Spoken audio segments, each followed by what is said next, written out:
Sorry, thank you. Are there any comments from the public regarding items on the closed session agenda? Doesn't look like it. Our closed session agenda is a hearing to consider deliberations regarding the expulsion of student ed code section 48918C, case number 12324.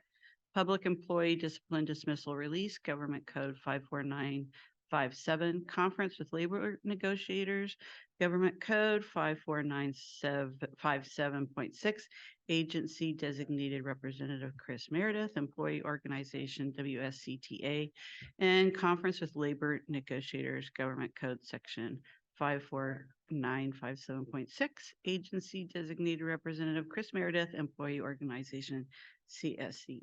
If there's no comments, we will convene to close session. Thank you. Thank you everyone for being here. Sorry we are late. We had a lot to cover and we're happy to be here with you tonight.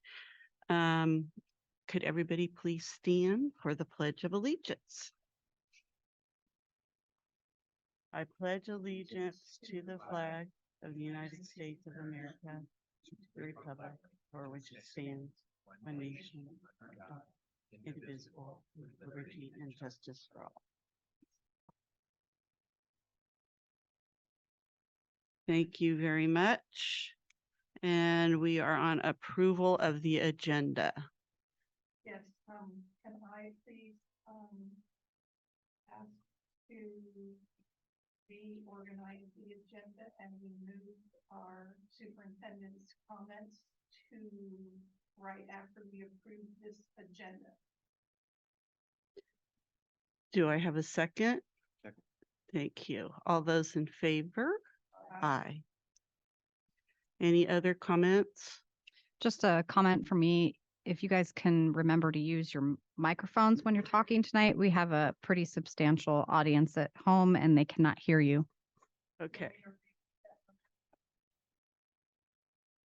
And we also need a motion to take the activist item off the agenda because they are not going to be here tonight. Okay. We just approved the agenda. If they aren't here, that's okay. We don't We have don't to have to remove amend them. the Yeah. agenda for that. Okay. All right.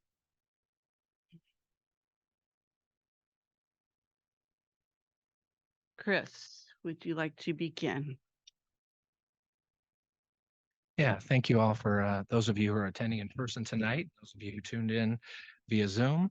I want to thank everyone for all of the kind words that I've received in light of the new Meredith baby that blessed us a little early. I'm happy to announce that my daughter was born on January 14th. She's a healthy baby. Her name is Aubrey. And again, I appreciate all the support along the way. And those of you who had to receive rescheduling emails from Karen. There's something that's come up that I wanted to address this evening before we get further into the agenda. And that is the concern. We all know that Mia's retiring, and it's been brought to our attention that there are concerns around making this position a certificated position. And I'm happy to clarify that after looking extremely closely at this and working with our legal team, that I have confirmed that that position, albeit moved to certificated in terms of the qualifications of the candidate, will not need to be counted towards our administrative ratio. Therefore, the district continues to maintain at least a 1.0 vacancy should the decision be made to add an administrator at the high school. I hope that alleviates some concerns. Again, looking at it really closely, we have our ears open in terms of the needs. We've been talking with Mr. Wade, and we will make the right decision should that be something that the district's interested in moving forward. There is no barrier. There is no door closed for that. I also want to address that my baby came early. I had a number of items that I was preparing to bring forward to the board this evening, including a revised job description for that position, which included very minor changes to the qualifications required and desired. That will be brought before the board in February, and we will continue our search for our new Director of Human Resources.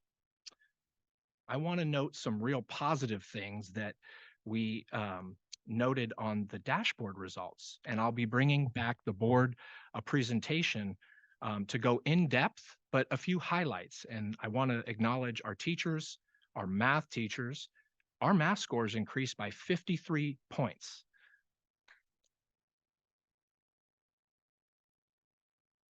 Our ELA scores continue to exceed the standard by 28.2 points.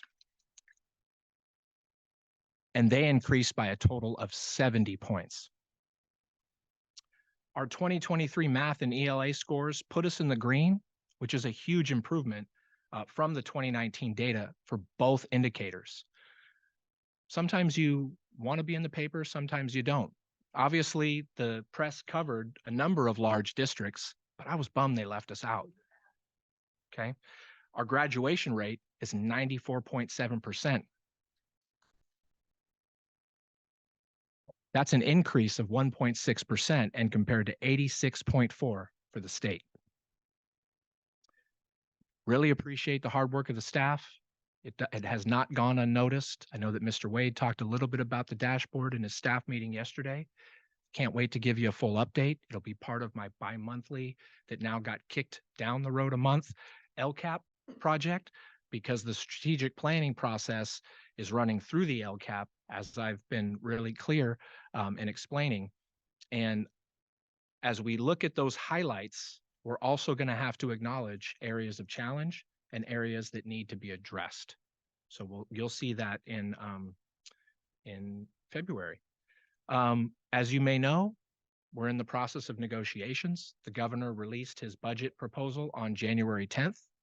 We've been analyzing that data, working closely as an executive cabinet and with our board, and we're looking forward to the next phase of negotiations.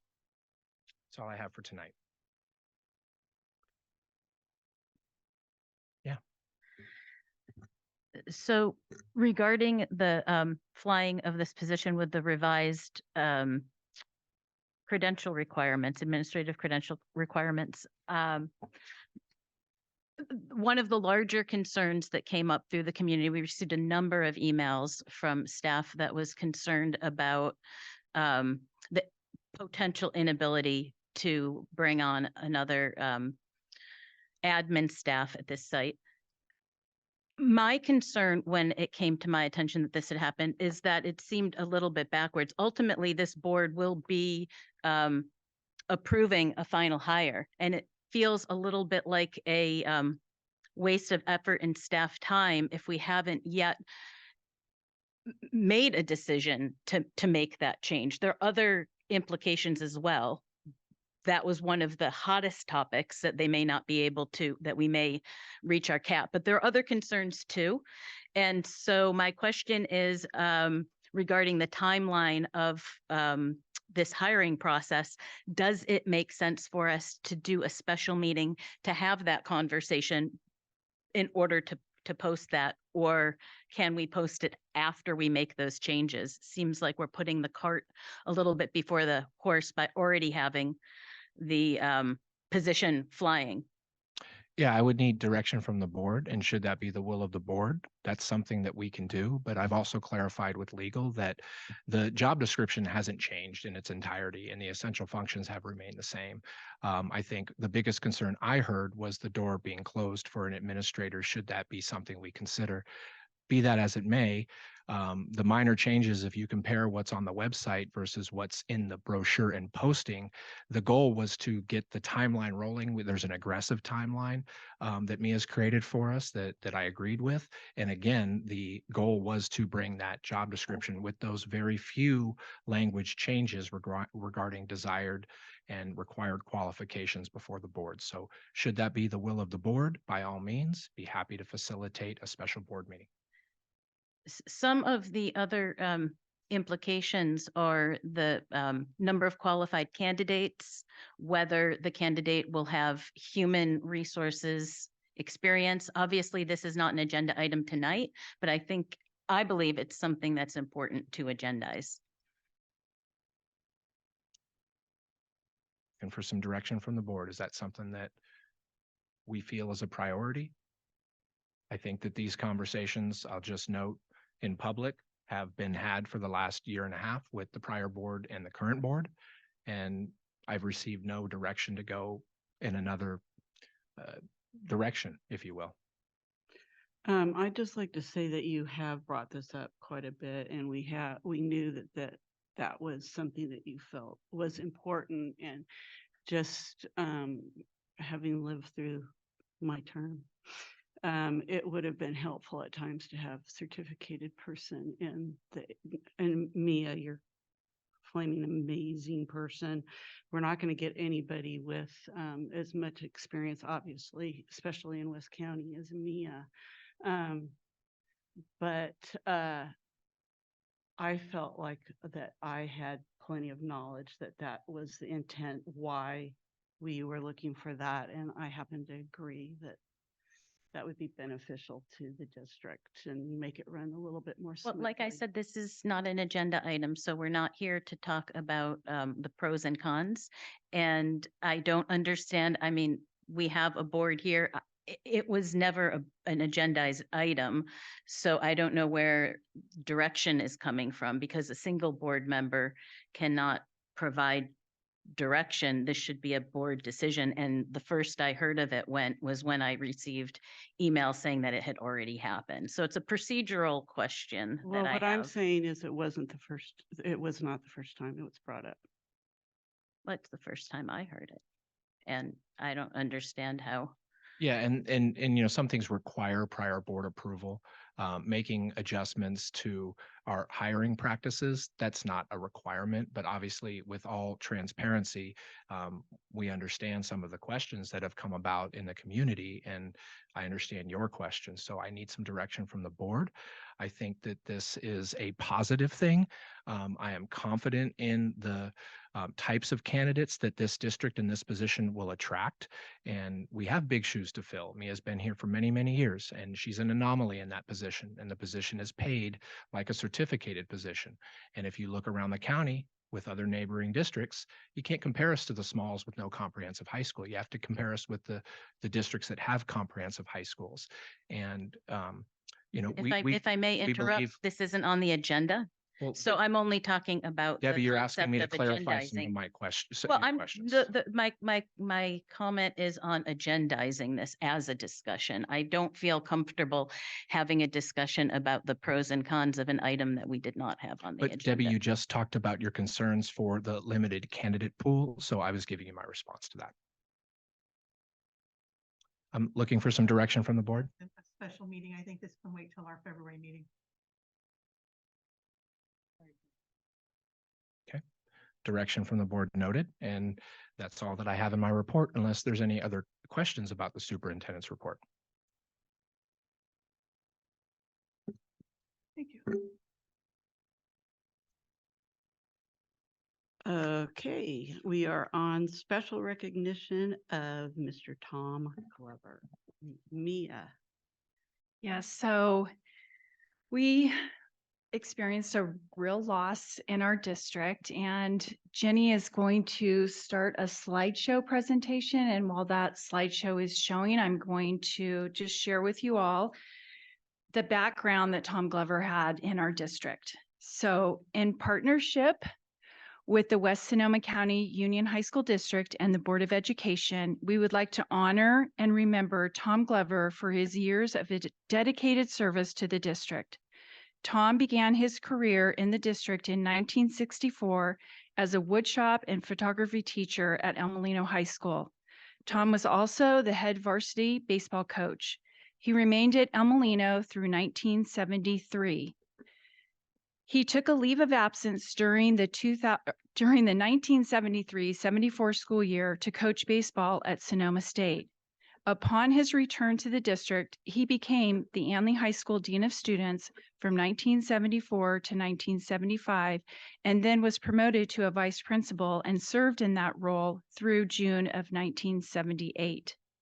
In 1978, He transferred to Laguna High School to serve as a principal until 1982. He then transferred back to El Molino to be the principal until 1990. Tom returned to Laguna High School to be the principal until he retired in 1998. But his service to the district did not end there. He actually returned in 1999 to serve as a district expulsion chair for 2 years, but had to resign when he was elected to serve as a trustee on the school board. Tom served on the board for 4 years. Over the years, as an employee of the district after retirement, he continued to be a dedicated and active member of the El Molino Booster Club. Tom Glover touched the lives of many students over the years. Many employees of the district have worked with Tom and even had him as one of their administrators at Anley or El Molino High School. He will be missed by many, and it's our deepest sympathy to his wife, Sandy, his son, Brian, and grandchildren, along with all who loved Mr. Glover. Thank you, Mia. That was a lovely presentation. Thank you so much. All right, input from the public regarding items not on open session agenda. First up, we have Rose Barbosa.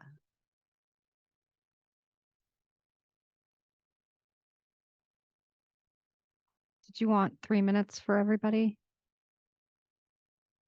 If you could too, I've been asked to please state your name once you get up here too, please.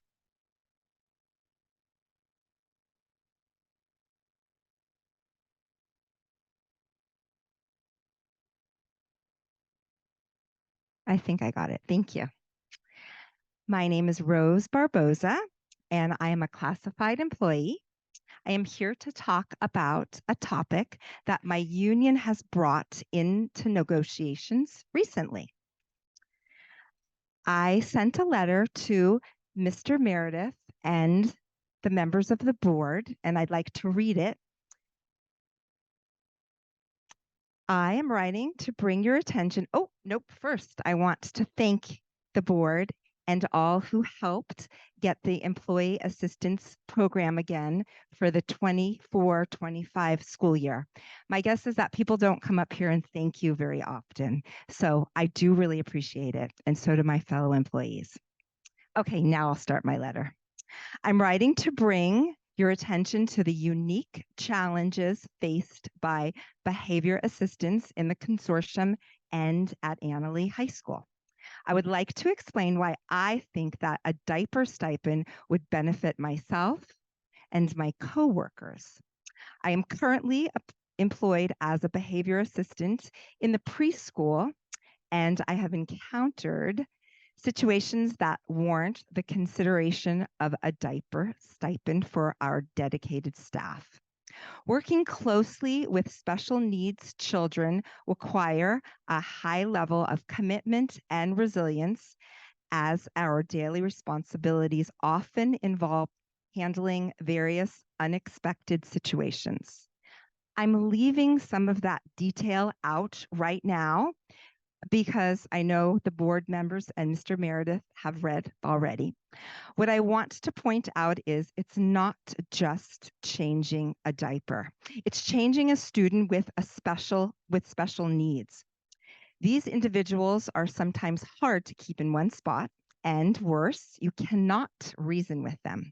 They easily get distracted and many times resist diaper changing, which leads to challenging tantrums during the process of changing their soiled diapers. It is essential to recognize that the nature of this work is closely involved with them, very closely physically with the students. While providing the best care for our students is a top priority, it is equally important to ensure the well-being of the staff. And I'm writing to you all in hopes that you will consider the recent request from our union to implement a diaper stipend. This stipend would not just recognize the distinct challenges we encounter, but also reflect the school and its board's dedication to the comprehensive well-being of our staff. That's your time. That's it. Thank you so much. Thank you. I appreciate the edited version. Thank you.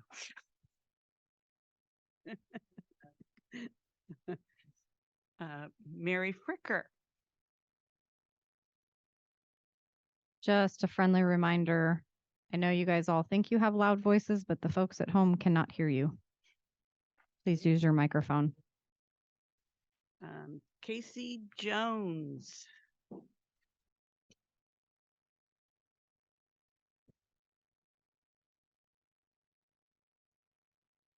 There we go. Hello, good evening, everybody. Thank you for being here. Just to talk about a few upcoming events on February 13th at 7 p.m. Please double check me on that time. There'll be a choir variety show here at the theater on this campus. And then at the end of February, the 28th to March 1st, we have the dance showcase at the Forestville Elmo campus. We also have Legally Blonde musical coming up at the end of March and the end of March, first week in April. There we go. Got the 4 in the wrong spot. And so we're starting rehearsals for that.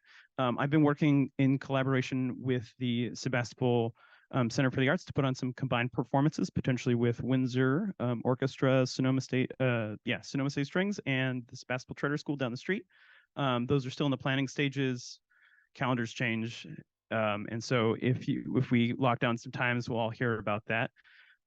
Recently, we had a few honor bands. And so what happens is, depending on the honor band, we have some students who are here who are part of our groups go to different places. We had 12 students at the Sonoma State Honor Band. They perform in the Green Music Center, which, as a former Sonoma State alum, it's a $170 million facility. It's one of the best on the West Coast.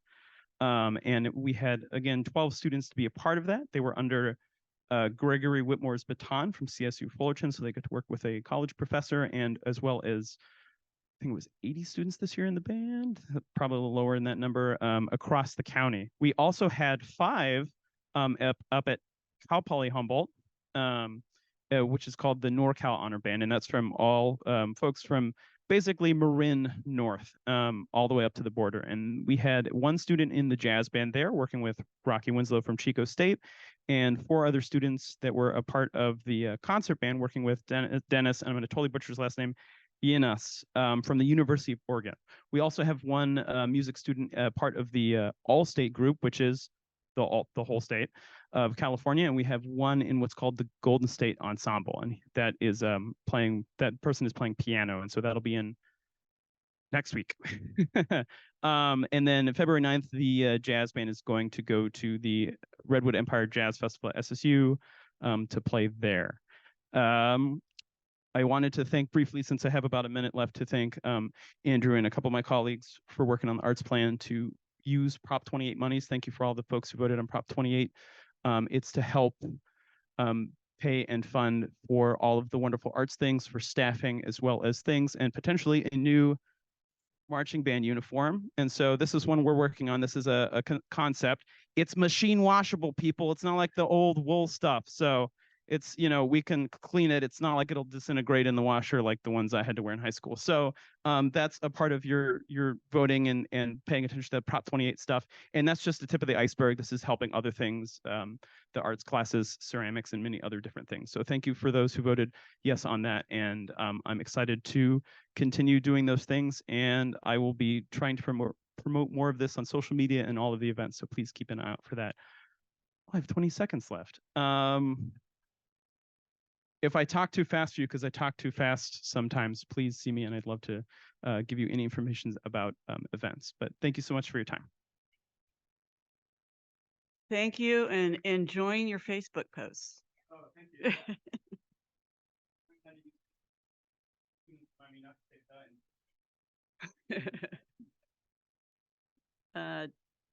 David Carey. Oh, there we go. So again, as always, board members, thank you for your service. I wanted to thank you and the district leadership for the recent decision to participate in the summer assistance program next school year. I think that's a great thing to do. Just as a reminder, the school assistance program allows classified employees who are served 11 months or less and have at least 2 years of experience with the district to put aside 10%, up to 10% of their pay every month, and then have that pay paid back to them during the summer. Plus, and this is the really important part, additional money that the state provides to match that up to a 1-to-1 match. So it's a really good way to for the district to help their classified employees improve what they're getting. The district in the past has had kind of an off and on track record with the summer assistance program.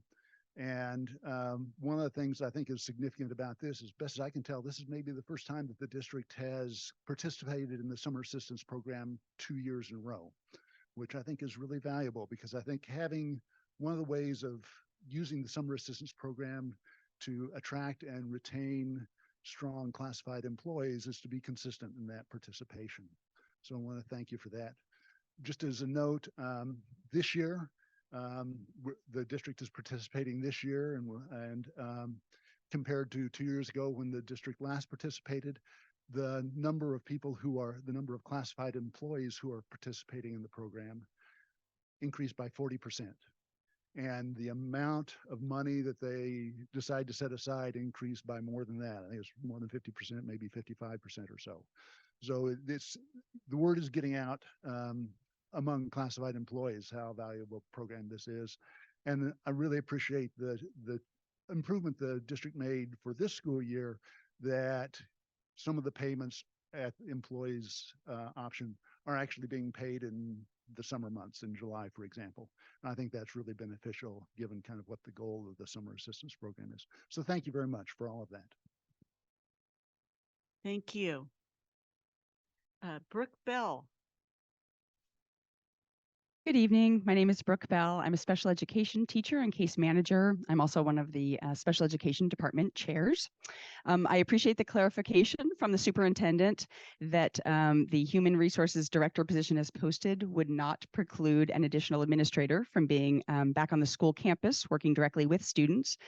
But I will then take this opportunity to let you know the impact that cutting a site administrator has had specifically on the special education department for this year. I looked back at our fall calendar. On average, our department holds 8 IEP meetings per week, and a site administrator is required to attend every one of these.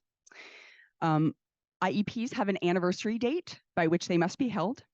As case managers, we have to plan to hold these meetings around our own teaching schedules. We are also legally required to have a general education teacher present, so we're planning around their schedules. Ideally, we're offering some flexibility to the families as we schedule these. So this year, having one less site administrator has created an additional obstacle to coordinating so many of these meetings.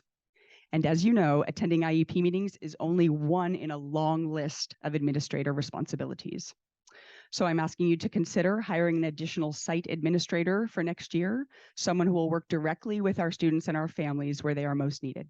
Thank you for your time. Thank you for that information. We appreciate it. Jolene Johnson.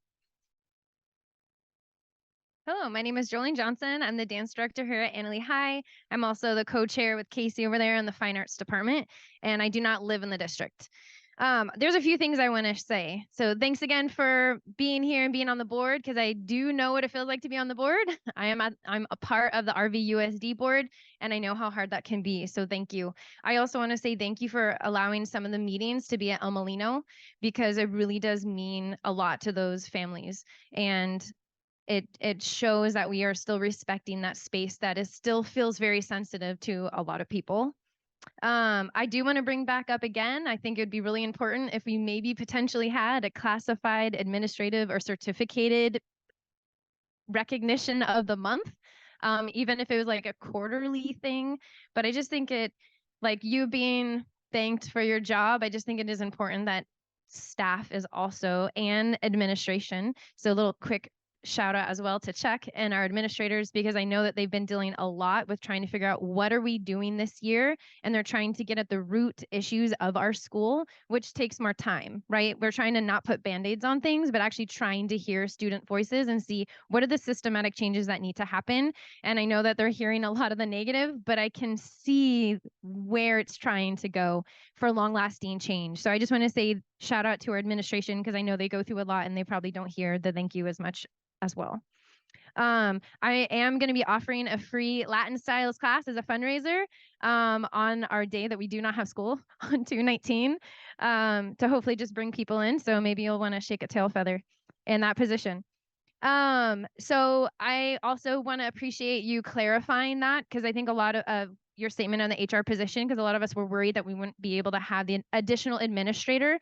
But I think the other things, along with asking to make sure if we can have another administrator for the same things Ms. Bell just stated, I think what we are also worried about is on the job description, that particular amount is really high. And I know Mia has been working here for a really long time. Just like if any of our veteran teachers have worked here for a very long time, they're going to have a very high salary. But then when you hire a new teacher, you usually hire someone that has less of that salary. And they might come with a certificated credential, or me, I have 3 different credentials and I have my master's, but I'm still starting with less. And so I think we're also worried, like, how is that money being really played out for that particular position? And not that we don't want to lose an opportunity for someone who is well qualified, but I think just because you find someone who wants to make over 120,000 doesn't also make them qualified. So we just need to make sure, how are we spending that money, especially if we want to make sure that the money is going closest to our students. And I think that's it. So thank you, everyone. Thank you, board. And that's it. Thank you very much. We are now on consent calendar. We skipped item I. They're not here. I'm going to read their letter. You're going to read the letter from who? They sent a letter explaining why they were not coming. And this is the time. Instead of just reading the letter, I think that I can explain instead of taking the time to read the I entire. can read it quickly. It's only letter. 4 paragraphs. I would don't like- think it's appropriate either. I would like to read it. I don't think that's appropriate, Debbie.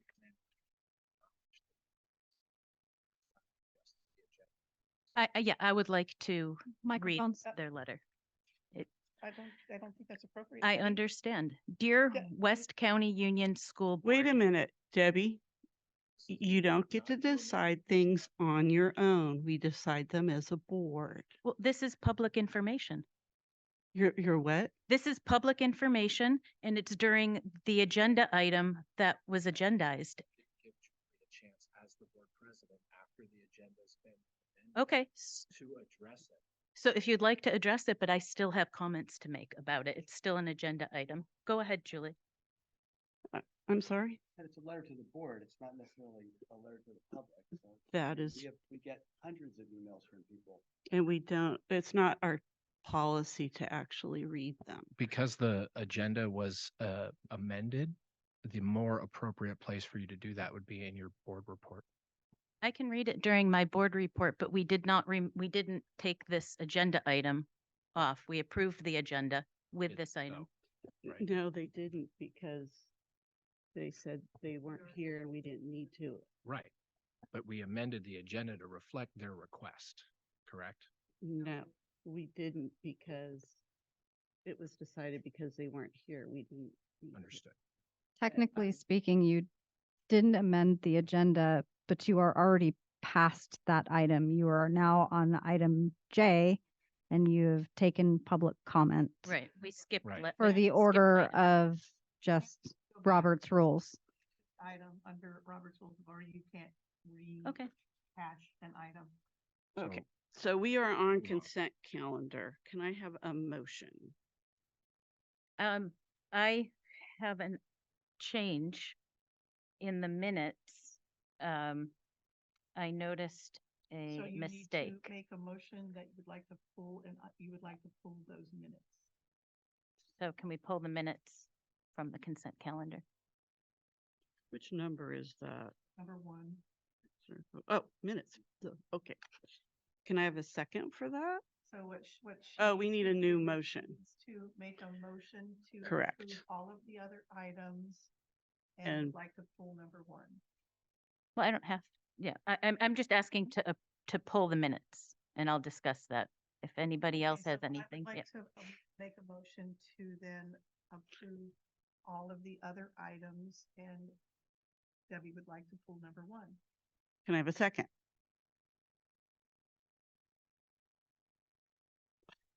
All those in favor? Aye. Aye. So I think it's just a typo on the minutes, but we had our consent calendar. And number 9, consideration of approval of updated independent study contract, that was withdrawn and was not on the consent calendar, and the minutes indicate that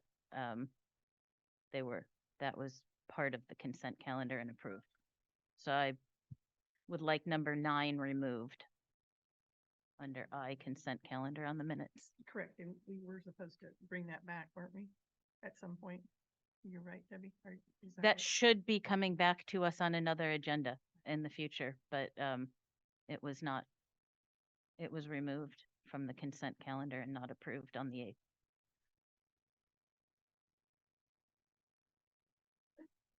We've noted that. So I'll move approval of the minutes with the removal of item I-9, consideration of approval of updated independent study contract. And I need a second. Okay, all those in favor? Aye. Aye. Great. Okay. Action on items heard in closed session. Sean.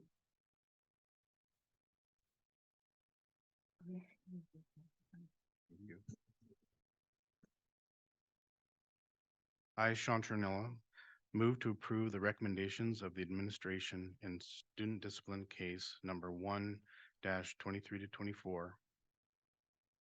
Do I have a second? A second.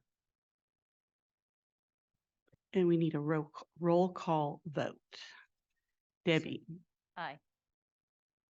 somebody seconded seconded. already, didn't they? Debbie, Yeah, Debbie Debbie. Okay, seconded. sorry. Seconded, and I Debbie, said aye. Jeannie, Aye. Sean, Aye. Lewis. Aye. Aye.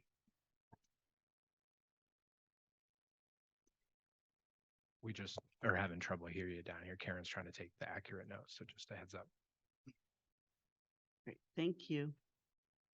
Reports, student board representative, Ms. Karas. Hello.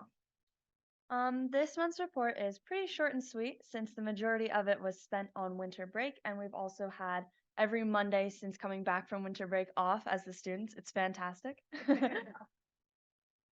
Right now, we're in the middle of a spirit week leading up to our winter semi-formal dance, which we're calling Snowco.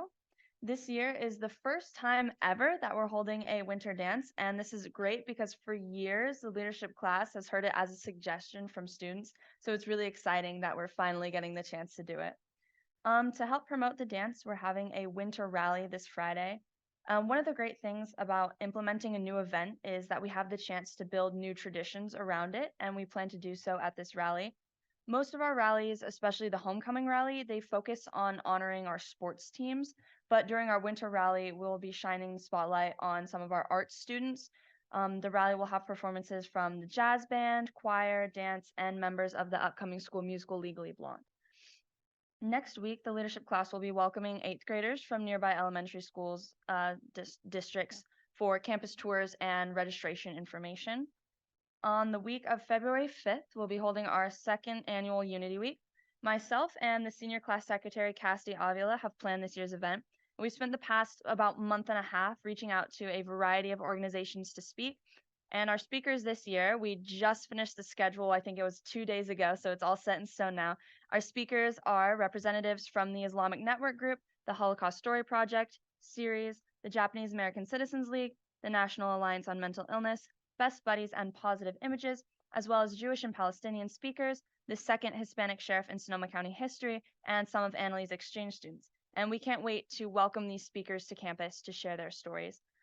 As I said, this month has been relatively uneventful, so that's all I have. Unfortunately, I will have to excuse myself at the end of reports because I have another commitment that I have to get to. Thank you. Thank you, Karis. Outstanding job. Did you say a date for all of those speakers, and is it all one event or is it a series? Okay, absolutely. So Unity Week, it's going to take place. We don't have any speakers set up for Monday. Let me find where I have that date again. So it's the week of February 5th. Okay. And we have it organized so that there's a speaker every period, Tuesday through Friday. If you'd like the schedule, I have it. I can send it to you. That would be, would you Oh. send that out to all of us? Yeah, of That would course. be wonderful. All right. Thank you. Yeah, thank Will you. do. Thank you. Thank you very much. And when are the eighth graders coming? The eighth graders will be here all throughout next week. All throughout next week, starting Monday? Yes. Okay.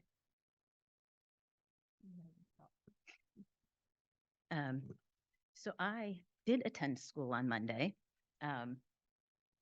It was we're on reports, right? No, it's Association. Just the students. Associ- Oh, just the student. association reports. Association reports. Teachers Association? Oh, great.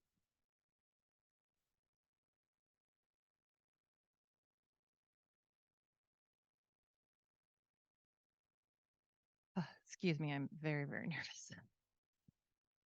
Good evening, everyone. My name is Leslie Grassel, and I serve as one of the WSCTA site reps here at Annalee High School. Tonight, I'll give the WSCTA update in place of our union president, Lily Smedshammer. First, we'd like to thank the district for productive conversations thus far regarding negotiations, and we look forward to continued productivity throughout the spring semester. We appreciate Superintendent Meredith addressing some of our concerns to begin the meeting. At the same time, it is important that we represent the voice of the larger staff. In doing so, I'm going to read the address we prepared earlier.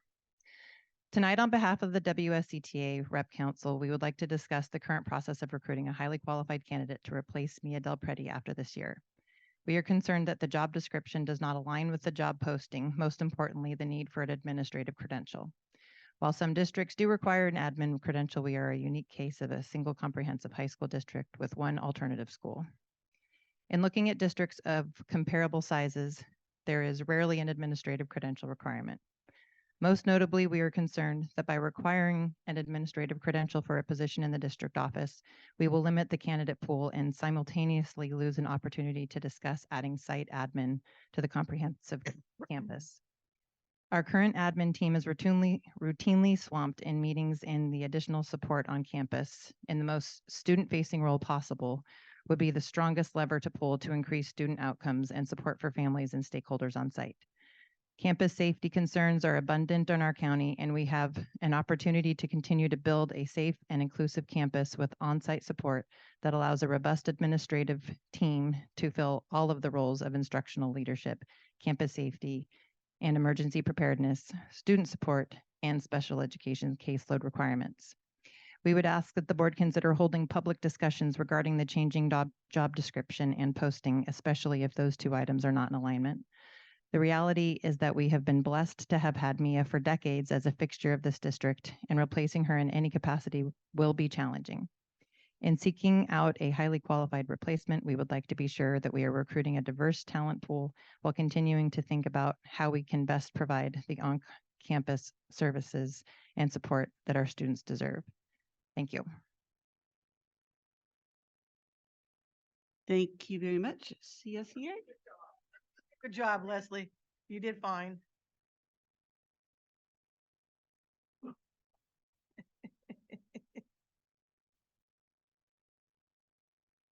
I, on the other hand, am a ham. So I am Julie McClelland. I'm the librarian here at the high school. First, we wanted to say congratulations on your baby. We have a gift, but it didn't quite get here yet. So we'll get a gift to you shortly, just to say thank you. And we're just excited for you to have that journey. I wanted to let you know we had elections in December, and we had a good challenge, a good election this year. It was kind of exciting. And Paul Pomposo was reelected as our chapter president for another year. And so we're excited about that and looking forward to our upcoming negotiations that have been rescheduled. And just, it's been a positive experience. It's been just such a change and so lovely. And so we're looking forward to really working together and ironing out some more things for our members. So thank you very much. Thank you, Julie. Okay, it's time for board reports. Debbie, and before you start, I'd like to remind you of our essential agreements that we agreed upon at the governance training, and please abide by those. Okay? That's kind of cryptic. I am going to read the letter from the activists. Well, as I said, that's not really going along with our essential agreements. I want you to acknowledge that. I've been asked to read it because they couldn't be here and they were on the agenda and they want it to be known why they weren't here. So I feel an obligation to the students I to would be read the happy letter. to discuss why they're not here, but reading the letter sets a precedent we have not agreed upon. And this is one of those surprise things that you're doing that is not comfortable to the board. Well, if anybody wants this letter, reach out to me. I won't read it, but I'd be happy to share it with anybody because it is public information. On Monday, I went to school and it was the part 3 of 3 professional development trainings. I'll say as a trustee, it was the least beneficial for me because this was putting the nuts and bolts together. So the content was the least beneficial for me, but the enthusiasm of the staff and the hard work that the staff was doing around these things was really exciting. And it was nice to watch and it was nice to see. And I appreciate it that it happened. And if I were a teacher, I would have gotten a lot more out of it if I had a classroom and I could implement some of these things. But I really liked watching how the first one was really a taste, and then the second one went deeper, and the third one was really tied in the first two. So thank you for all of the people that put that together. And I think that's all I have to report for now. And if anybody wants this letter from the students, I'm happy to share it. Thank you. So I would have actually loved to have attended that PD day, but for some reason, our county committee on school district organization decided that they were going to meet on a Monday morning. We've never met in the morning. I thought that was really interesting. And I once again, for the, I think 15th year, have been reelected as their chair, which I is an honor that they choose me to run their organization. And of course, we have no action happening, although a couple of interesting things have arisen. One of them is there's a family in Occidental that is actually their boundary where they live is in Shoreline School District, but they actually live closer to Harmony School District. And they've asked to be an interdistrict student to Harmony, and Shoreline has turned them down.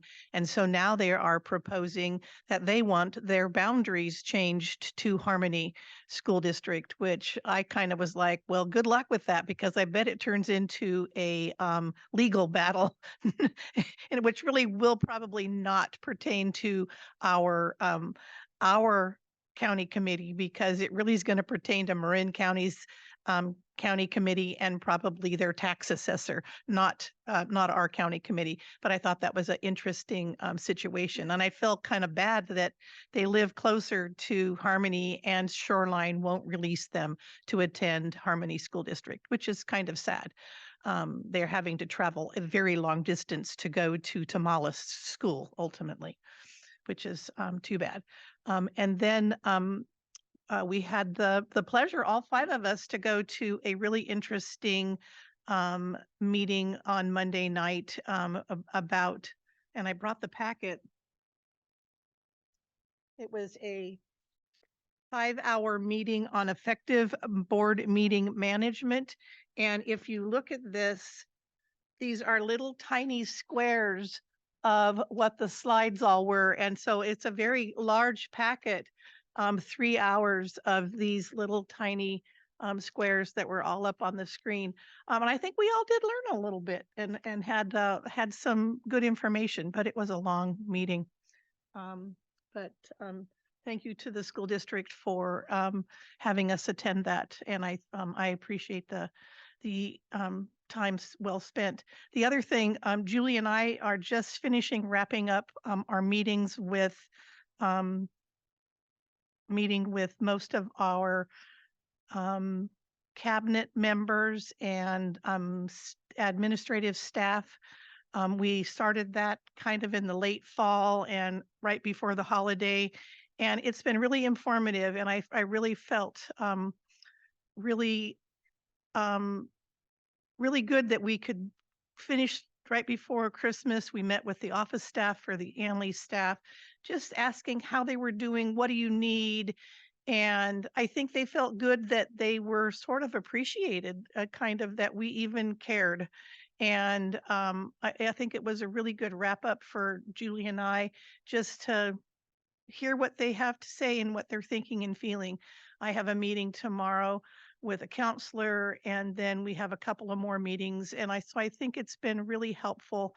And I hope it's been helpful for them to be able to know that they have an ear and that they can talk to. And I know we have a couple of other meetings with some of the other cabinet members.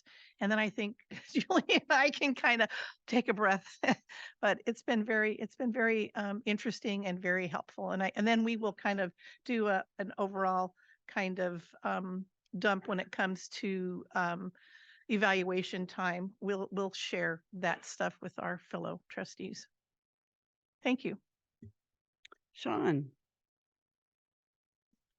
I kind of to echo what Jeannie said, went to the governance training at SCO and found it very informative and interesting. And I feel like I learned some things. Not much more to report than that, though. Thank you. Thank you. Lewis. I'm just going to very briefly address the student activists thing. I'm really sad that they're not here.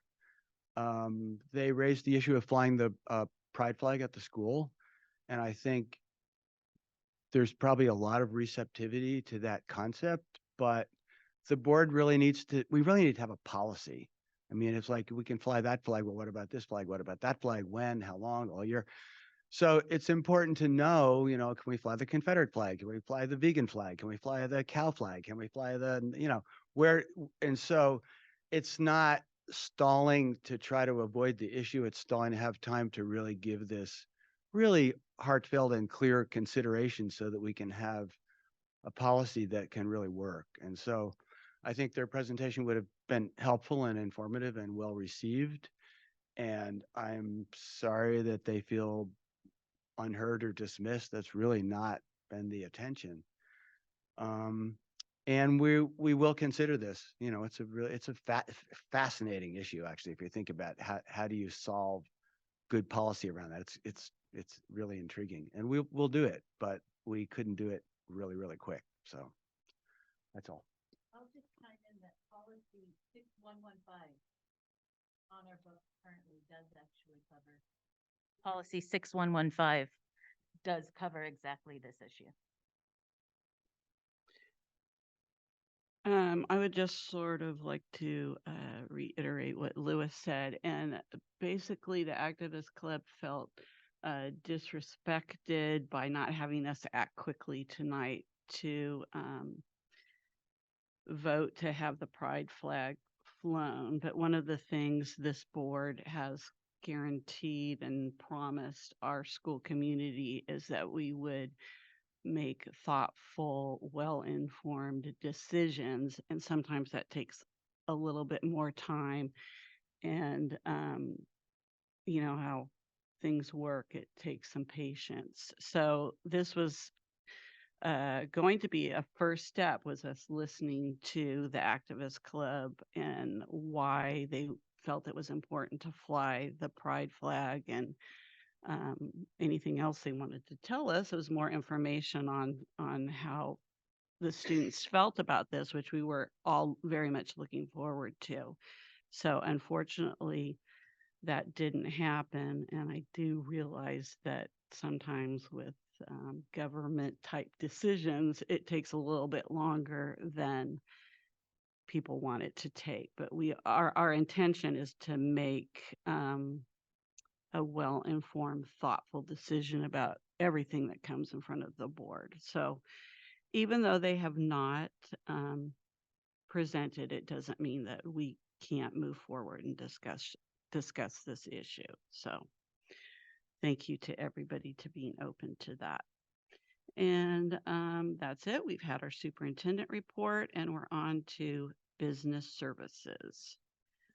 Consideration of approval of district audit report and corrective actions for 2022, 2023. And first, I need a motion.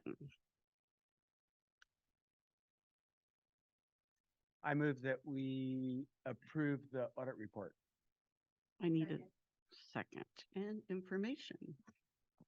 All right. Well, thank you very much. This evening, we had worked diligently through our audit report in the fall and or early spring, last spring, and finished it off this fall. Thank the staff, everybody that really worked on getting all the information uploaded and shared with Christy White. Tonight, we do have Sarah Palafax, who is our auditor on this project, if you'll call it that, who will present the audit report to us. Sarah. Great. Thank you so much for having me this evening. My name is Sarah Palafox. I'm a senior director at Christy White. It's my pleasure to work on this audit and present the audit report for the year ended June 30, 2023. If any members of the board would like to follow along in the audit report, I will be highlighting a few pages in my presentation. On page 80 of the audit report, this is the summary of auditors' results. This presents all of the opinions that we issue for the district. And I'll start with the financial statement opinion. We issued an unmodified opinion, which is the best opinion that can be issued, also known as a clean opinion. We noted no material weaknesses nor significant deficiencies. Over federal awards and federal compliance, we again issued an unmodified opinion. To reach that opinion, we tested the Education Stabilization Fund discretionary grant, or the ESSER and GEAR funds that the district received. We noted no material weaknesses nor significant deficiencies. And the final opinion that we issued was over state awards and state compliance. We again issued an unmodified opinion, noting no material weaknesses or significant deficiencies. However, there were audit findings noted as they were elements of the state audit guide that were not in compliance. Next, I'll present the audit findings that were presented in the audit report. On page 81, you'll note that there were no financial statement findings. On the next page, again, you'll see there were no federal award or federal compliance findings. And on page 83, I will present the two audit findings that were issued related to state awards. The first finding being finding 2023-001 related to independent study. We noted that 12 of the 12 independent study contracts did not have the elements outlined in education code, and these various reasons for this. 8 of the 12 contracts could not be located. 3 of the 12 contracts did not have an end date on the contract or signature dates. It's required that all of the signatures are added to the contracts prior to the commencement of the contract, so we were unable to confirm that. And 1 of 12 contracts had no beginning date, end date, and was also missing signatures. There is a question cost associated with this finding, and that is noted on the audit report. And on the next page, page 84, there is an additional finding for state compliance, number 2023-002. This is related to the unduplicated local control funding formula pupil count. In our testing, there are 3 tests that we review, one of which are students that are only listed on the CalPADS 1.18 report as being free or reduced. In that testing, we noted that 10 of 60 were noted as free or reduced on the CalPADS report. However, the documentation of the meal application noted them as paid or denied.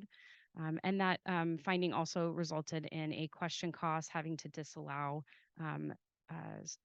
those students from the count. The next page that I will present is the summary of auditors' results from the schedule of audit findings from the prior year. We're required when there are audit findings in the next year, we're required to report if that finding has been corrected. You will see that there is a repeat finding related to independent study. There was a finding last year, and again, a continued finding for this year. And that was the only finding that was reported in the 21-22 year. And to conclude my presentation, I just would like to extend my thanks to the district. I live fairly locally, so it's great to work on a district that is nearby. And we appreciate the district being well prepared for the audit. We asked the district to prepare in advance of the audit, and it really helps the audit run smoothly. We're able to dive in, ask deep questions as we're performing our audit. And I thank Andrew and his team and the various staff members that we work with during the audit, including individuals at the school site. So thank you for that. If there are any questions, I'd be happy to answer that. And I know, Andrew, you wanted to touch on the audit findings and the district's corrective action. So with the independent study, we had put in place procedures of what was supposed to happen. Obviously, they didn't happen again. We're going to be retraining the school site again as to what needs to take place to ensure compliance with the independent study contracts, making sure that everything is dated, signed, and correctly documented, and ensure that all of those contracts are uploaded into Aries so that the soft copy is there and we can locate them. They got lost. They weren't uploaded into Aries. We couldn't locate them from the school sites. So we need to make sure that that is happening. The district will take action to ensure that, that we are doing that and moving forward. On the additional finding related to the free and reduced meal eligibility, that process was being done by hand for many years in the past. We have automated that system to ensure that the data that is put into the food service records are actually uploaded now into Aries. It's not done by hand. And then we audit that to ensure that what has actually imported between the two systems is true and accurate, and then ensuring that the documentation that we are providing is matching with what we have on file. So we have already implemented that for the free and reduced records to ensure that that's compliant, and really working with food service and our data systems coordinator to ensure that that data is truly clean and accurate. Any questions from the board? Any questions from the community? Julie, could you?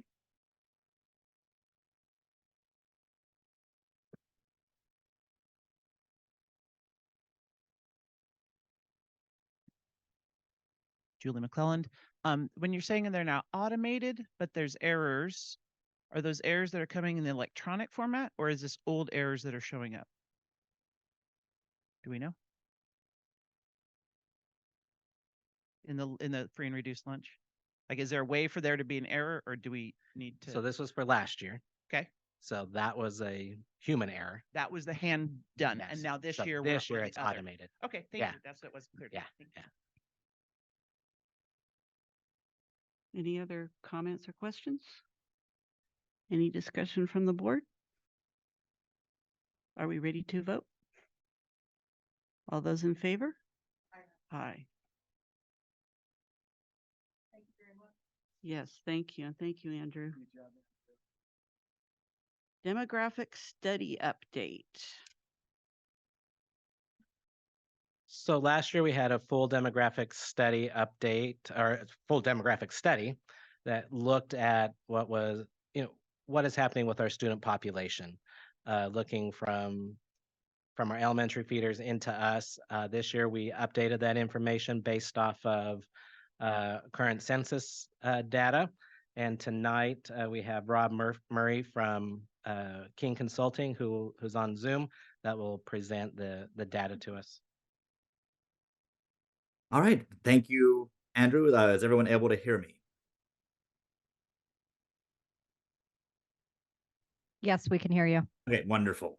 And then let's see if we can just back up one slide. We don't need to go all the way to the introduction, but just want to present a quick overview of the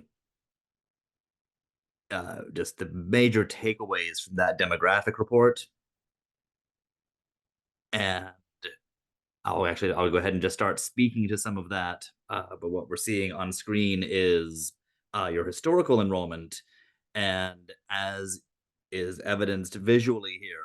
Rob, question for you. Of What course. slide are you seeing? Because everyone's seeing a different slide. Okay, I am seeing the PowerPoint kind of in presentation or not presentation mode with slide 3 highlighted, but the pane to the left that shows all the other slides. Hold on, let me change the.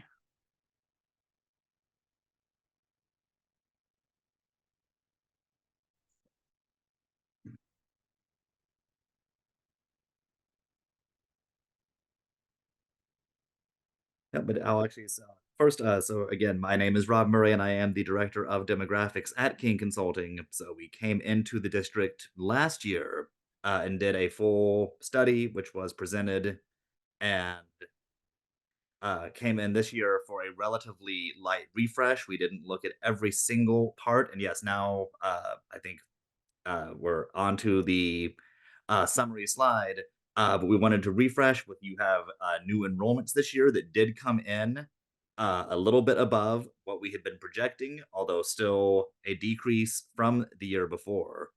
And again, just looking at the latest birth and census data, enrollment information from all of the feeder elementary school districts that come up into West Sonoma County Union High School District, and then a little bit of some spatial analysis that the district requested that I'll get into at the end, just showing where students both within and coming into the district from outside of the boundary are residing. And so some of the trends for anyone who was here last year and saw that study, we are still looking at a lot of the same trends. And that is that your peak enrollment was more than 20 years ago at this point, and more often than not every single year, but most years, enrollment is decreasing. And the reason for that is not really much to do with anything that the district has direct control over. This is a situation that most school districts in California are grappling with, and that is the change in the number of school age residents that they have living in the district. So again, you see here that enrollment trend. So going from last year into this year, still a modest decrease of just over 20 students, but still continuing that pattern. And so we'll be looking ahead to see what we can tell of how we think that that's going to persist in the coming years. So let's go ahead and go to the next slide. And this is just a reminder of the 10 elementary school districts that feed into your high school district. Just seeing on the map here, and then we look at them collectively on the next slide, and it shows all of their enrollment trends. And I want to linger on this slide for just a minute, because you see the very common between 2019 and 2020 for districts that serve those youngest grades, TK, kindergarten, and first grade, to see a big drop in enrollment. And then that drop is continuing to occur, and that is really much more to do with demographics. If you look at the table at the bottom of this, back in 2014-15, your 7th and 8th grade cohorts were close to 600 students. You look in the current school year and kind of those students who were kind of waiting in the wings to form the core of your incoming high school cohorts for the next few years, with the acknowledgement that there was a lot of transferring and movement both into and out of your district, but there just aren't as many of the kids in the feeders. Same thing looking at the 1st through 5th grades. You see, a decade ago, you had solidly in the mid 400s of how many students made up each of those cohorts. And every year, that cohort of students, they leave for the summer, they come back the next year, for the most part, one grade advanced. And what tends to happen is we call cohort replacement. You have an 8th grade cohort that moves up into high school. It's replaced by a new incoming kindergarten cohort. And the reason that that bar at the top is shifting down is those 8th grade cohorts that are moving out are being replaced by much smaller cohorts coming in. You see now in the current year, you're in the low 400s for some of those upper elementary grades, grades 1 through 3, you're below 400. There just aren't as many kids who are living in this area as there were even a decade ago. And given that you've been in this pattern, going from a peak enrollment as far back as 2002, that's what is just showing that this has been happening for a while. We go to the next slide. This is just some corroboration from the last 3 decennial censuses. So it's not just a matter of the total population going down. It's even just between 2010 and 2020, when the total population stayed roughly the same, what was actually happening was a shift of about 600 students that you were losing from that under 18 category, while an older population, people that maybe did not have school-age kids, were moving in. So lots of population movement is a matter of, even if the bottom line appears at a glance to be staying consistent, it's really looking into the demographics of who's leaving and who's coming in. And the result for this district has just been a steady attrition in the number of school-age students. This happens for a number of reasons. Another thing that you'll see commonly is people that do move into the area with their school-age children. Once those children go through the school district and graduate, that family will continue living there, not producing any additional children for several years, even a couple of decades potentially. And so ways for new population to come in is often important for a district's growth. So we can go to the next slide, and sort of on that point, we do look at potential residential development. We look at things that have been built recently and how many students you enroll based on that. And what we do see here also is that of the relatively recent construction that you've had, A is a high school only district. We expect these numbers to be fairly low.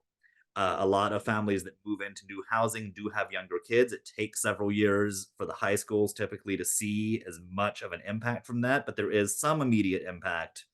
But what we're seeing is, that it takes about 200 homes to be built to almost get up to 10 new students. So what that's really telling us is families with high school age kids are not the ones moving into the new housing that is being built within your communities. And even with affordable housing, which it is more than 4 times the student generation rate of the market rate single family housing, it's still generating students at a relatively modest rate for you as a high school district. Again, if you expand that out to all K-12 students, it will be fairly close to state averages. But again, as the high school district, you're only getting a fraction of the students who might live there at any one time. So on to the next slide. And this is the other big factor of, new students only come from a handful of places. And again, as a high school district, looking at local births, this is not as immediately impactful for you as it is for a student that serves the early elementary grades. It takes quite a while for these patterns to reach you, but what we are seeing is, again, after steadily decreasing birth rates in the zip codes that constitute your school district, we are beginning to see a little bit of an increase in a couple of the most recent years, but that's still relative. You're still just kind of getting back to about the level that you had been holding at for several years, kind of post-recession and into through the early part of last decade. So we'll go on to the next slide and see what that has meant as far as the other big part, which is what we call net cohort migration. And I do just realize the year shown at the bottom of the graph that is a typo that were not adjusted, but the rightmost column that shows the positive growth is from last year into this year, and that is all of your 9th through 12th grade students. They left for the summer, they came back for a new school year, and every other year in the last decade, you had seen a net loss in how many of those students there were. And this year, you actually had a net gain. So you're still that's one reason that your enrollment this year was a little higher than what I had been projecting last year, because we hadn't seen that before. And that is good news for you in terms of what that means for your projections going forward. But by itself, it's not enough to halt the effects you have of that cohort replacement. How many 9th graders do you have coming in versus the seniors who went out? That said, it is good news when your existing 9 to 11 on net, you have more kids who come back the next year than you had the year before among who you were expecting to see again. So on to the next slide. And this is what I'm projecting as your moderate enrollment projection. This is a little bit higher than what we were projecting last year. You're seeing a little bit more of a subdued decrease, even, again, mixed in with a few years where enrollment does go up. And I just want to highlight, we can go to the next slide, and that will put some highlights on. And this is that cohort replacement I was talking about. So you currently had on census reporting day this year, 423 12th grade students who we expect for the most part to graduate. And we're projecting based on, again, there's a lot of things happening that go into this fairly simplified number, but a roughly 75% rate that we expect based on how many 8th graders are in your feeders to how many 9th graders you'll get the next year. There's a lot of other things we look at, but we anticipate that you'll get just over 400 new 9th graders in next year, but that still is an immediate drop of 20 students.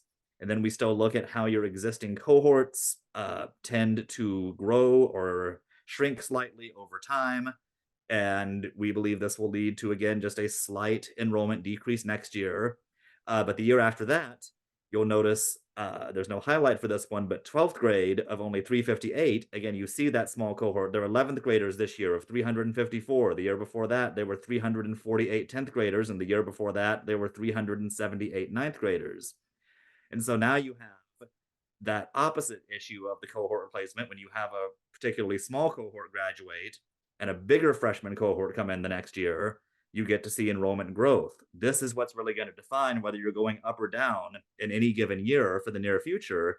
And that's where we have this last bit that's come on with the red circle. And this is, we know what these cohorts of your elementary feeders look like. As we look at, the 8th graders now will be next year's 9th graders. And then next up are the current 7th graders, then the 6th graders, then the 5th graders. You remember looking at that chart with all the feeder elementary districts, that those numbers are getting smaller and smaller and smaller the younger they get. Things can change, but based on what we're seeing right now, we anticipate there will just continue to be fewer kids available. And that does matriculate up to you in terms of just how many kids there are available to enroll. And every time you have a senior class that graduates and the next year's freshman class comes in and there's just not as many of them, it's very hard for your total enrollment to do much of anything but go down. But again, based on some of the things we saw this year and some of the adjustments we made, we are seeing a less drastic decrease than what we had been projecting last year, but still getting down to below 1,400 students by 2030. So on the next slide, we just wanted to touch on some of that spatial analysis that we had been looking at. So this first part had been included in the previous year's report, and we did that again. We have the address of every single student, and we use a geographic information system to place those on the map. So you see that map above, and then you can see below, this is a summary just of the students coming in from outside your district. They're pretty much still all in Sonoma County. The biggest chunk coming from Santa Rosa, but also from Rohnert Park and Cotati, some from Petaluma, and then a handful of others coming in from other areas of the county. And then if we go to our next slide, we can see the new analysis that we performed, which was taking the previous boundary map with El Molino and Annalee. And plus the area that was designated as a choice where people living there could choose either school. We just wanted to take a look with your current students of how that breaks down. And you can see in the box there, kind of to the center left of the map, the totals of, and these are again only students who are enrolled with your district. We're not accounting for students who might live here and be going somewhere else, but we are seeing of the students who live in the boundary and are enrolled with your district in the current year, 566 in the former Annalee boundary, 470 in the former El Molino boundary, another 52 who were in that choice area, and then another 433 coming into your district from somewhere outside of your footprint. So we just had been requested to provide that information, so wanted to make sure to include it here tonight. But I think that is what I have prepared, unless I'm forgetting about something that's at the very end. But no, that is what we have prepared. So I'm very happy to answer any questions. And thank you for your time and the opportunity to be here tonight. Are there any questions from the board? Maybe for Andrew, or it may be for the presenter. And this is really just from a purely academic standpoint at this point. Is there any way to extrapolate from the data showing where our students are and where the interdistrict transfer students are coming from, what the per pupil revenue may look like if we were to stop taking interdistrict transfer and become basic aid or locally funded? Is that something that we could pull from this information and other information that we have? Yeah, we can take current enrollment of what we have and plug it into the LCFF calculator for, who are the students just here, the 566 and 470 and the 52, take out the 433 and plug that into the LCFF calculator and see what it does. Yeah, Based I would off be of current curious- ADA. Yeah, I would be curious to see that as enrollment declines over the future out years over time, and our ability to serve all of the students that are within our district well. And I would just be curious to see what that amount would look like and what kind of programming could be offered in a hypothetical situation. Yeah, I think that with our process, we can definitely consider adding that as a future agenda item, but we do have a process. Or even, I know we've been having updates on this demographic study. So if the demographic study comes back again, making it a part of that. I don't think it's anything urgent. It's just a curiosity. Thank you. Any other questions from the board? And Mary Fricker. Oh, the green light's on now, guys. Thank you very much. I'm Mary Fricker. Thank you. And I appreciate information provided in this report. And at the end there, where our students are coming from. Thank you. So I compared our enrollment this year with the enrollment which was the last year that El Molino had a full year. And it is stunning to discover that we're not losing El Molino kids. We're losing Annalee kids. We have lost, let's say, 200 Annalee kids and maybe 10 El Molino kids. We've lost maybe 30 interdistrict kids.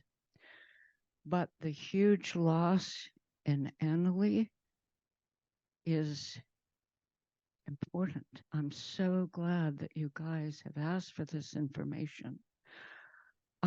It suggests some things. It suggests that our future is in our areas where we have lower cost housing, maybe. I don't know. I'm just throwing this out there. It raises some questions about the community school. if we open a community school at the El Molino campus, any enrollment increase will have to come from outside the district because the El Molino kids are already going to our district. If a lot of those El Molino kids go back to the Annalee campus, El Molino campus, what's that going to do to the Annalee campus? So these are important questions, stunning information, and thank you very much for doing this study. Thank you.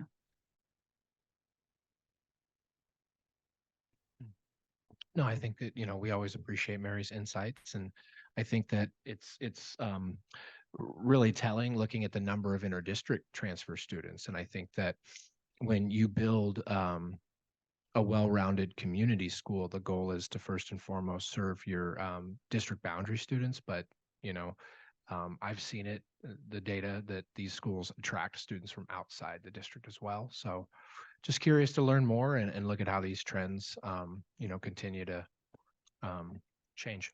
Thank you, Mary. Any other questions or comments from the board? Jeannie? Yeah, my comment would be, the community school isn't going to be taking students from out of our district. The numbers are all still in our district. It's not going to change our district-wide students. Am I correct? The numbers are still in our district.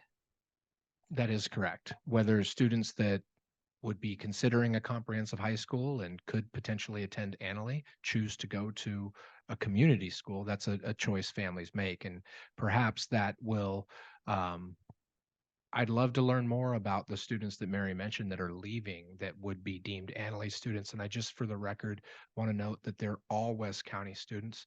I think that's really important for us, the language that we should be using. Including our interdistrict kids, because yes, we do have a number of students coming from Santa Rosa, Rohnert Park, and the surrounding neighboring districts. But when they choose to come to our district, they are West County kids, right?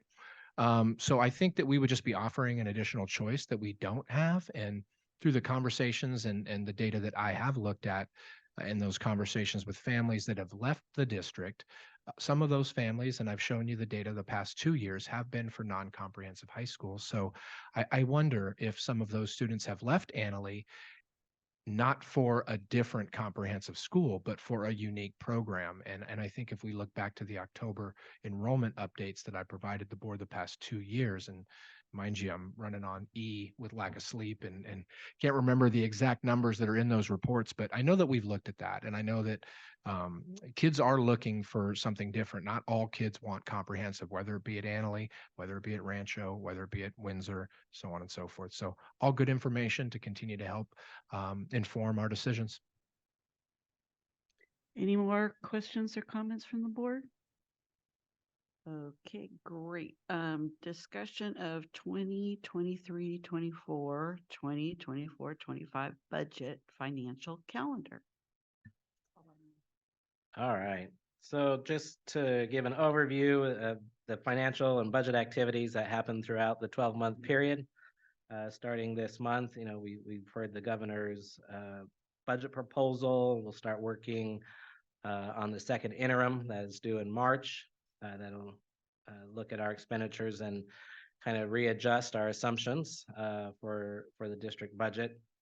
And then moving through the spring, developing the budget for next year as we're working in current year, start working in next fiscal year.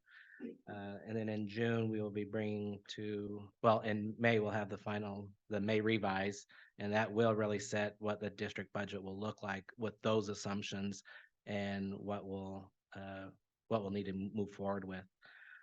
In June, we'll have the public hearing for the budget and LCAP. At our first meeting and the second meeting, we'll adopt the LCAP and budget. And then kind of start into looking at what next fiscal year will look like with our first interim. But before first interim September, we'll have the final unaudited actuals that will present to what this current fiscal year looks like as we close all the books throughout the summer. and then just kind of start that whole process again with first interim and just cycle through things. So that's just kind of the overview as to what is happening with the district budget and finances for the year.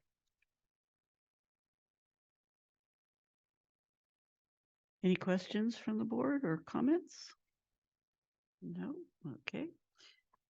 Discussion of parcel tax budget plan. All right.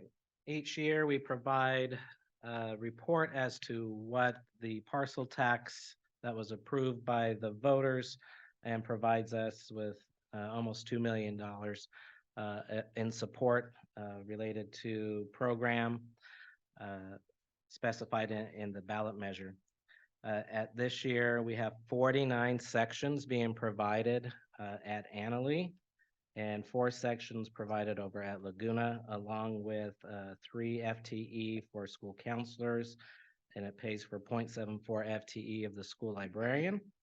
And in the report, it shows how the 1.9 is being spent fully on voter approved measures.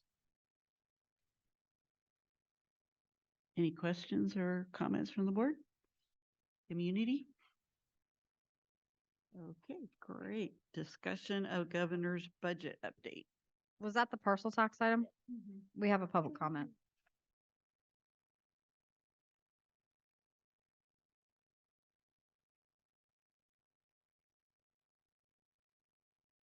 Julie?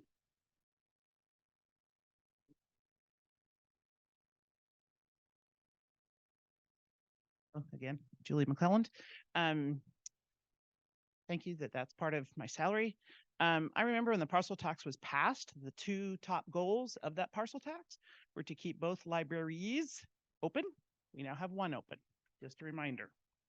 It was also to keep class sizes small. They're very large classes. So just a reminder that that's what that was set up for. I don't feel like we're meeting those 2 goals.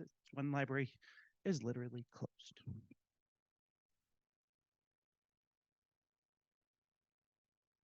Thank you. Discussion of governor's budget update. All right, so the governor released his budget on January 10th. Attended the school services budget update in Sacramento last week. Listened to CSBA's webinar, along with CASBO's webinar, California Association of School Business Officials webinar on the budget. And the state is in a decline of revenue. The governor is projecting 37.9 billion shortfall, roughly $30 billion less than the legislative analyst's office. So between the legislature and governor, they're going to have to come to some sort of agreement as to what that shortfall really truly is. I think for last year, as part of this, they true up what revenue was for the state last year. It was lower, which rebenches Prop 98, not rebenches, but recalculates Prop 98 as to where the revenue that we received. And since revenue was less last year and we're in a test 1 environment, meaning that we receive 40 cents on the dollar, public education does, of revenue received, they need to recalculate. They recalculated Prop 98, and basically they've overpaid the school districts for last year. The governor is proposing to not have any mid-year cuts, any deferrals, any takebacks. They're going to find different mechanisms to pay, propose to pay for that shortfall, the overpayment for last year. So that was good news. The kind of sombering news is that the recalculation of COLA, and it was originally projected at 3.94% for next year. It's projected at 0.76 for next year now. So it was 0.76 the governor proposed for next year. And the governor, there's 2 data points left for calculation of COLA, 4th quarter of last year and 1st quarter of this year. The governor proposed his budget with those data points being 0. We know they're not going to be 0. They're saying they're closer to 1.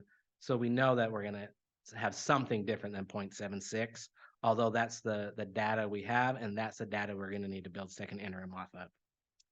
So with that, that roughly is about $800,000 loss from our LCFF calculation in our funds received.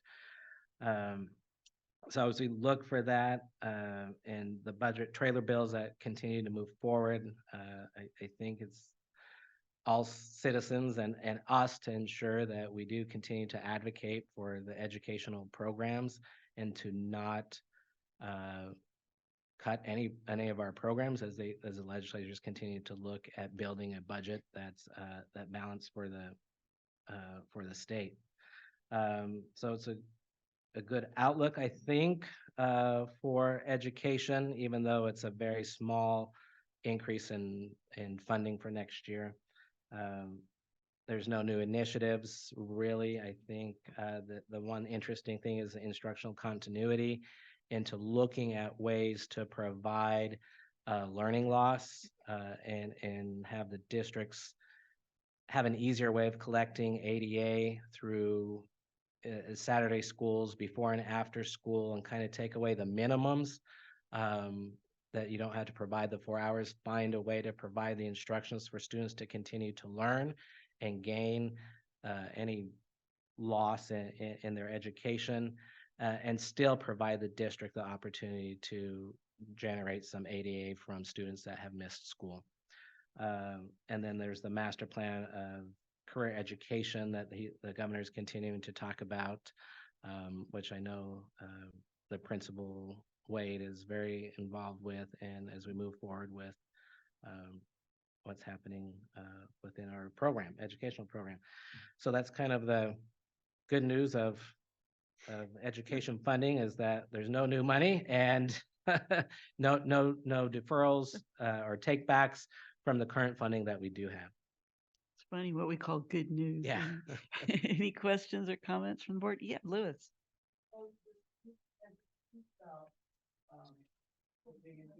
I'm sorry, the being a new initiative where the state's gonna not mandate, but allow us to provide ways to make up for kids who've lost time, been out, and we lost the ADA. And so it's a way of recouping the ADA and also helping the kids get back on track.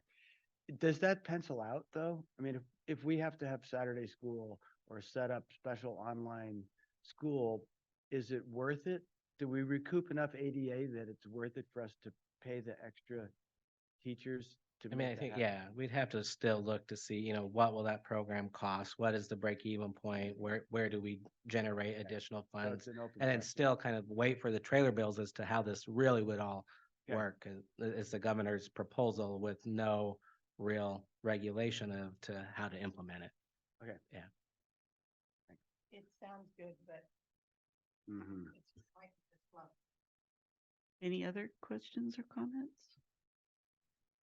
Okay, great. Human resources, consideration of approval of monthly personnel report. Can I have a motion?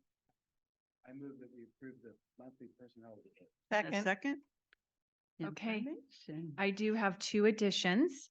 The first one is Stephanie Malone, who's going to be a substitute food service worker for us.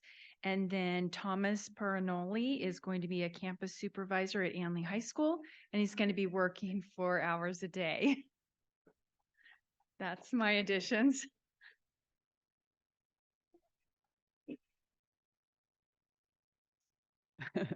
Definitely keep them busy. Yeah. Any questions or comments from the board? The community? All right. All those in favor? Aye. All right.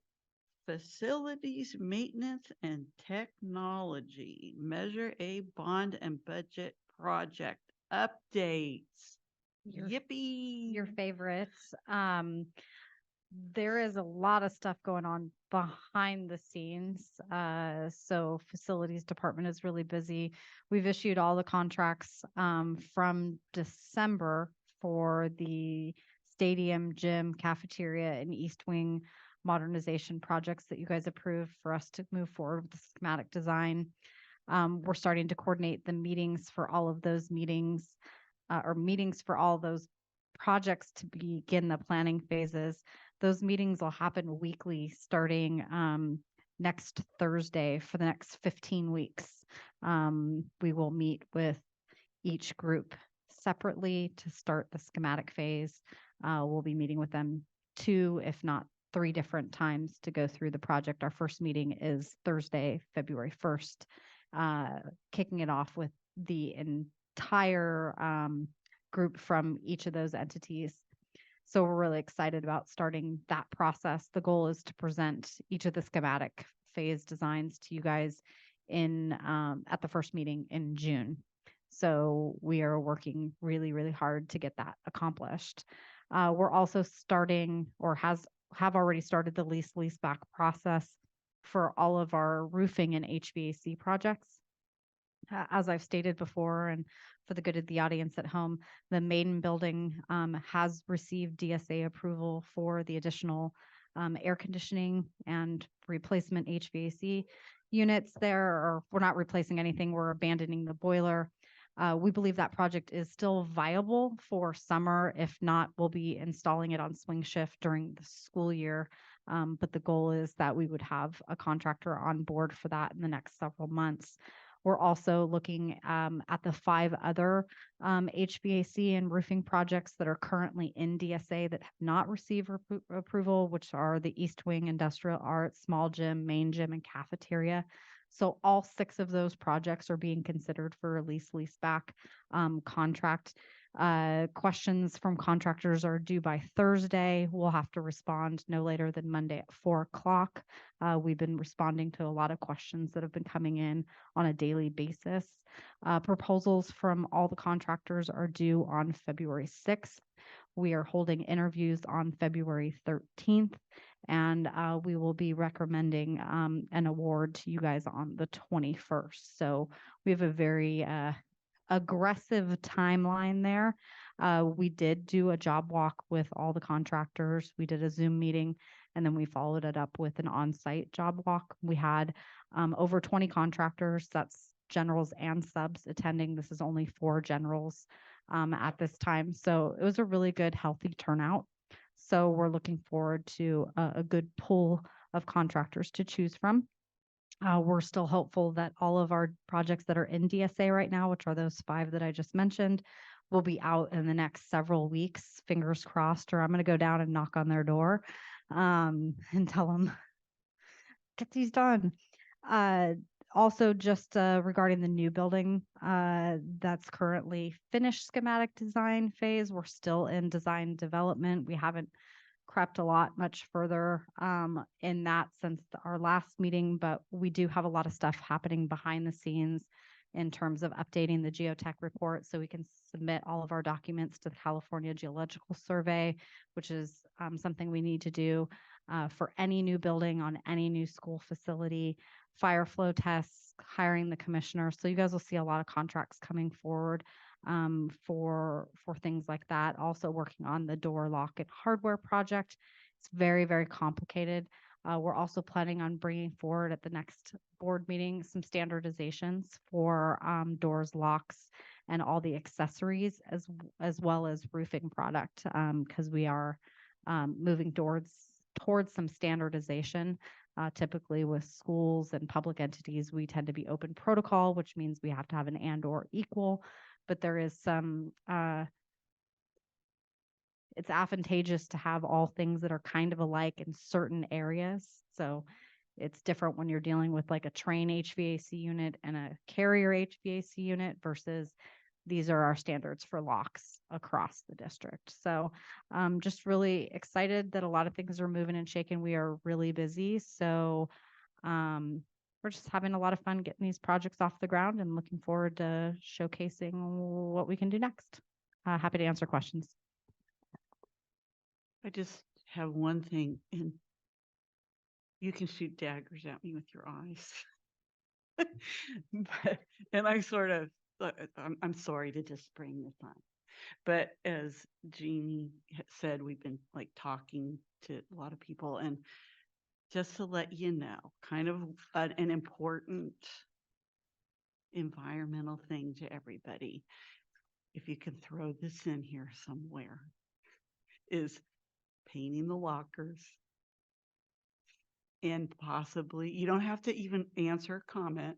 You can just let it, you know, resonate. Painting the lockers and the main office. You don't have to say anything. Totally understand. Those are definitely on our radar. We've had conversations with respect to the lockers, because out of the thousands of lockers that we have, only like 300 or 400 of them are in use. And so what we wanted to find out was, do we still want to use the lockers that are downstairs? Okay, was mainly the concern is the lockers in the main building. Those are the ones that we'd like to eliminate. Well, okay, that works too. The problem is if you eliminate them, then you've got to put something in their place and then. Okay. I And mean, paint it. whatever is cheaper, but they just look so bad. Well, when all the other stuff looks so pretty. Yes, I agree with you. Yeah. Thanks for no Julie- daggers. I appreciate it. No daggers, duly noted. Any other questions or anything from the board? I just want to say thank you very much for some of these items, the HVAC Yahoo and the locks Yahoo. Thank you. All right, nothing else. Our meeting is adjourned. Thank you. Oh, I get to do